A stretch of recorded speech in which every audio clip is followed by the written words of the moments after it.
Hi everybody, welcome to This Day in History. This is our show, 365 days. We do this show, we started in December. We're now in January 19th, so we got quite a few shows on the docket. Here we go.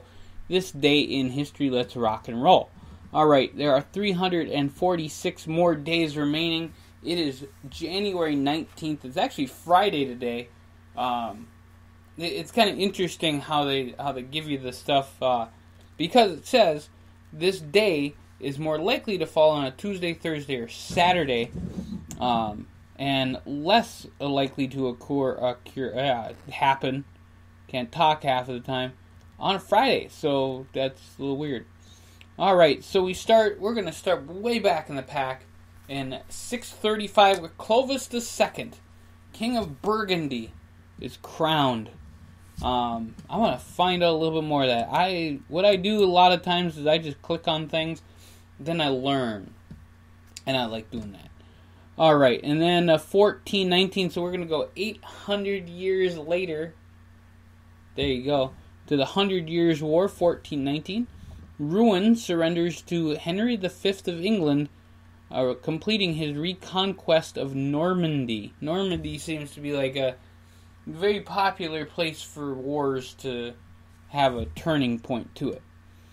Alright, then we'll go to 1607. The St. Augustine Church in the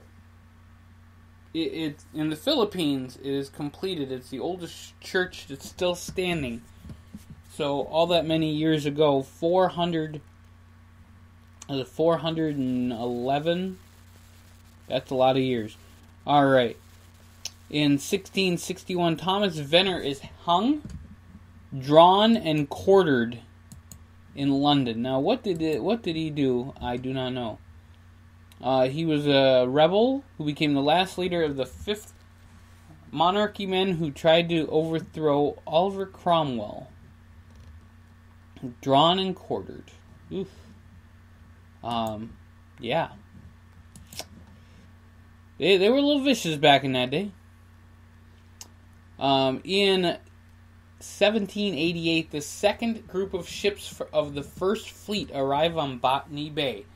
Now, people, probably asking yourself a question, what the hell is the First Fleet?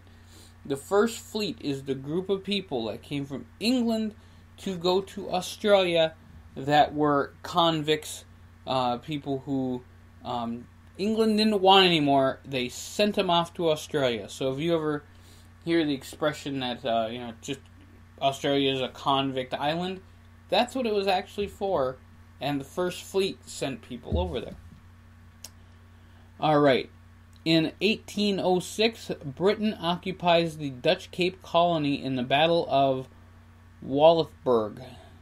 In 1812, after a 10-day siege, the first Duke of Wellington, Arthur Wellesley, orders British soldiers of light and the 3rd Divisions to storm Rodrigo. In 1817, an army of 5,423 soldiers led by San Martin crosses the Indies from Argentina to liberate Chile and then Peru. Now you have to imagine that back in the day when wars were fought, you literally were marching countries. I mean, that's just crazy to me to think that that's what happened back in the day. In 1829, Faust, the first part of tragedy, receives its premiere performance. In 1853, Verdi's opera receives its premiere performance in Rome. There you go. 1861, the American Civil War, Georgia joins South Carolina, Florida, Mississippi, and Alabama in seceding from the Union. In 1862, same deal, American Civil War, the Battle of Mill Springs. The Confederacy suffers its first defeat in the conflict, significant defeat. In 1871, the Franco-Prussian War. In the Siege of Paris, Prussia wins the Battle of St. Quentin. Meanwhile, the French attempt to break a siege that will end successfully another day in another battle. again, you could have groups all over. You could have different armies all over the place fighting in these days. It's just crazy. In 1888, the first electric lighting system employing overhead wires built by Thomas Edison begins service in New Jersey. In 1915, we'll move to 1915 here. Germany, their strategic bombing during World War I. Zeppelins bombed the town of King's Lynn in the United Kingdom, killing at least 20 people. The first major aerial bombardment of a civilian target. In 1917, 73 people are killed and 400 in an explosions in a munitions plant in London. In 1920, the Senate votes against joining the League of Nations. I'm going to look that one up too. That might be very interesting. Alright, in 1920 also, the ACLU was founded. 1937, Howard Hughes sets a new air record by flying from Los Angeles to New York City in 7 hours. I'm actually wondering how long it takes. Hey Google, how long is a flight from Los Angeles to New York? Non-stop flights from Los Angeles to New York City are about 5 hours and 20 minutes long. 5 hours. Between 33 and 52 flights a day. There you go. 52 flights a day doing that from New York to Los Angeles. It takes 5 hours. Howard Hughes in 1937 did it in 7 hours. There you go. 1940, the first Hollywood film of any kind to satirize Adolf Hitler and the Nazis, starring the Three Stooges. So, 1940 it started. 41, we didn't even get in the war until 41. That's just crazy. Alright. In 1941 also, the Greek Titan sinks the Italian ship Nagali. That happened in 1941. 1942, the Japanese conquest of Burma begins. 1945, Soviet forces liberate the Lodz Ghetto of more than 2,000 inhabitants of Lodz Ghetto in 1940. Less than 900 survived the Nazi occupation. The odds of that's just terrible. Oh, thinking back in that time, it's just not even cool. All right, 1946, Douglas MacArthur establishes the International Tribunal for the Far East to try Japanese war criminals. In 1953, almost 72% of all television sets in the United States are tuned into I Love Lucy to watch Lucy give birth. That's just crazy to me. 72% of all the TV sets in the United States are set for that. I'm actually gonna post that on Facebook, and then we'll talk about this day in history a little bit more. That sounds cool. 1960, Japan and the United States signed the U.S.-Japan Mutual Treaty. In 1974, China gains control over the Parcel Islands, after military engagement between the naval forces of China and Vietnam. 1977, Gerald Ford pardons Tokyo Rose. 1978, the last Volkswagen Beetle made in Germany leaves the plant in Edmond. It begins in Latin America. It continues until 2003. They make the Beetle there. 1981, Iranian and United States officials signed an agreement to release 52 American hostages after 14 months of captivity. Now, that might be a very interesting thing if you think 1981. It was actually the, I believe that tomorrow we will celebrate, back in 1981, when Ronald Reagan was inaugurated president. That's what happened, is they were not let go until Reagan was inaugurated. So, kind of interesting deal there. In 1983, Nazi war criminal Klaus Barbie is arrested in Bolivia. The Apple Lisa, the first personal computer by Apple, It was announced in 1983. 86, the first virus is released to the wild. It's called SeaBrain. And it was reportedly to defer unauthorized copying of software. There you go. 1991, Gulf War, Iraq fires the second Scud missile onto Israel, causing 15 injuries. Now, here's my thing about that. I remember the Scud missile thing, and I remember all this. And thinking about the fact that, here we have a really small country in North Korea, and they might have nuclear stuff and all this other stuff. It's a really small country. We're a really big country. We spend a lot of money on our military compared to what they even have. So, folks, I'm not thinking it's going to go well for North Korea if we go to war with them. 1993, Czech Republic and Slovakia join the United Nations. 1997, Yasser Arafat returns to Hebron after 30 years and joins celebration over the handover of the last Israel-controlled West Bank city. In 1999, British Aerospace agrees to acquire the defense subsidiary of General Electric, forming BAE Systems. And if that's where the word BAE started, we should just shoot them now. Alright. 2012, the Hong Kong-based site Mega Upload is shut down by the FBI in 2012. There you go.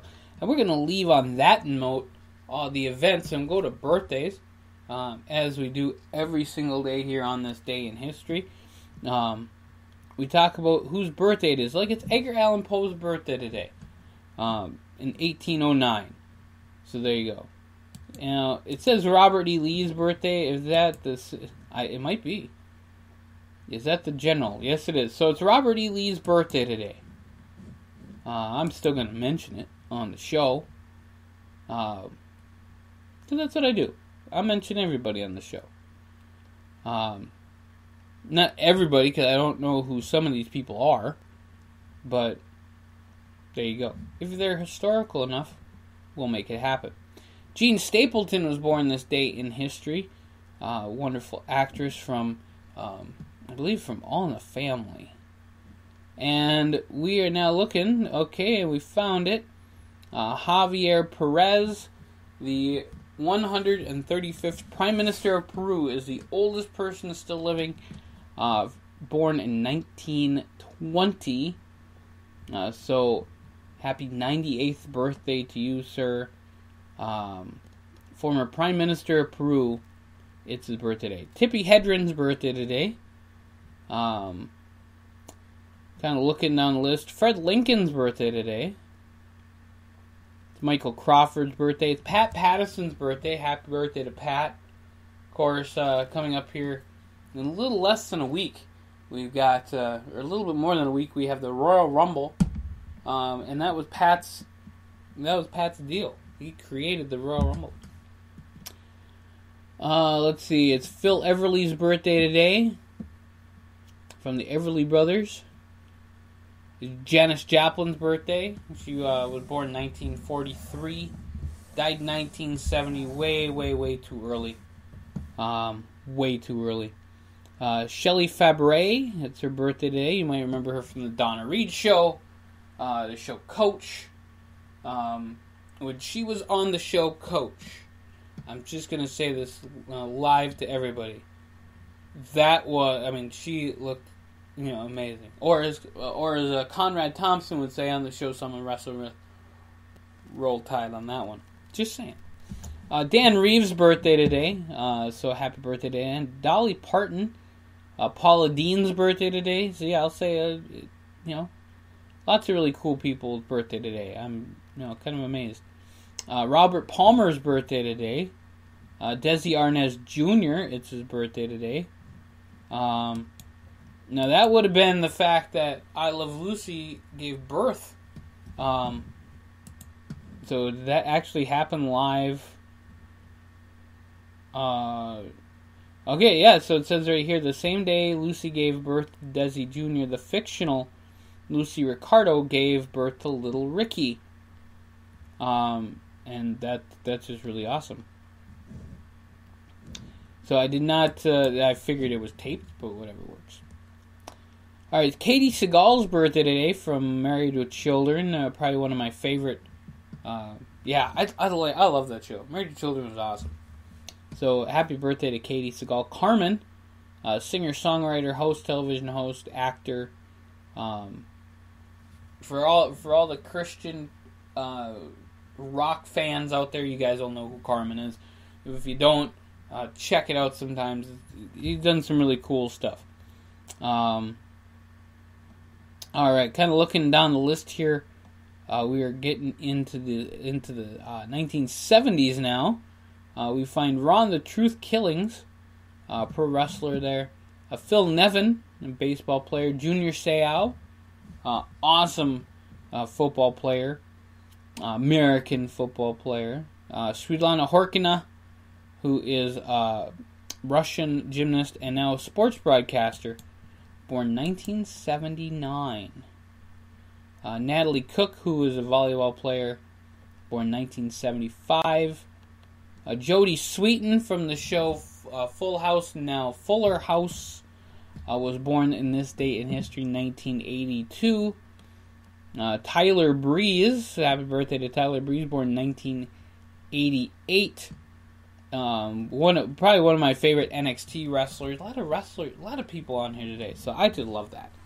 And last but not least, we're going to wish a very, very happy birthday to Shawn Johnson, who is an American gymnast, and I think that she's hosting some stuff now.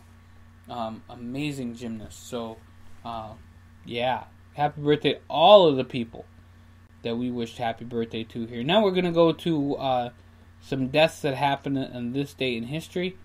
There's not a lot of them that I can see right now. Wilson Pickett died this day in history, 2006. Susanna Plachette from the Newhart Show, probably a whole bunch of other stuff too. She died this day in history, 2008. Ida Mae Martinez died this day in 2010.